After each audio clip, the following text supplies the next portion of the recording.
ఈరోజు మనం ఒక చిన్న కథ ద్వారా చాలా పెద్ద నిజం తెలుసుకుందాం. ఒక గ్రామంలో కార్తీక్ అనే చిన్న అబ్బాయి ఉండేవాడు. అతనికి తన తల్లిదండ్రులంటే చాలా ప్రేమ. కాని అది అతనికి అర్థం కాలేదు. అమ్మ ప్రతిరోజూ ఉదయాన్నే లేచి అతనికి అల్పాహారం చేసేది. నాన్న రాత్రి వరకు కష్టపడి పనిచేసి అతని కోసం డబ్బు సంపాదించేవాడు. కాని కార్తీక్ మాత్రం అమ్మ పిలిచినా వినేవాడు కాదు. నాన్న చెప్పినా పట్టించుకునేవాడు కాదు. ఒకరోజు స్కూల్లో టీచర్ ఒక ప్రశ్న అడిగింది. ఈ ప్రపంచంలో నీకోసం ఎక్కువగా కష్టపడేవారెవరు? ఆ ప్రశ్న కార్తీక్ మనసులో మోగింది. ఇంటికి వెళ్లి చూశాడు. అమ్మ అలసిపోయి కూడా వంక చేస్తోంది. నాన్న అలసిన కాళ్లతో ఇంటికి వస్తున్నారు. అప్పుడు అతనికి అర్థమైంది, వాళ్లు తన కోసం ఎంత చేస్తున్నారు. అతను నెమ్మదిగా అమ్మ దగ్గరికి వెళ్లి, అమ్మా, ధన్యవాదాలు అన్నాడు.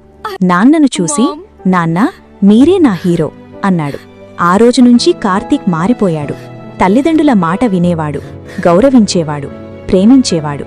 ఈ కథ మనకు చెప్తోంది, తల్లిదండ్రులు మన మొదటి దేవుళ్ళు. వాళ్లను గౌరవించడం మన బాధ్యత.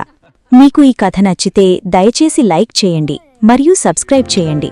ఈ వీడియో ఇంకో 10 మందికి చేరేలా చేయండి. Subscribe to our channel.